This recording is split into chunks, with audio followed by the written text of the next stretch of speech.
Ako mga classmates sa ula. Karon, maestra na. Ang uban, pulis na sad, or engineer, or unsa pa man. Sama sa ginadahom nila sa una, kung once pangutanon sila sa among maestra. Kung unsa ang ilang gusto pagdako. Ako, ang akong tubag, mahimong sundalo. Aron makaprotekta sa mga taong gihabuso. Pero katong tanan, bunga ra dito sa damgo sa usa ka bata na gusto unta makabot ang iyang mga pangandoy sa kinabuhi. Pero likod sa ilang naabot, nabisag ako atod karon nagalison. Malipayon lang gihapon ko. Itong nakabot ang ilang mga pangandoy sa ula. Pero bago ko nimo istoryahan og maot, base sa akong lagian, anong wa ko kahuman?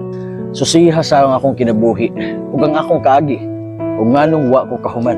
Maong bago ko nimo daoton, nagpiyuha sa imong kaugalingon. Mauning perminti pangutan na sa uban. Diploma o diskarte. Kung wala kay diploma, nganong di ka mo diskarte, di ba?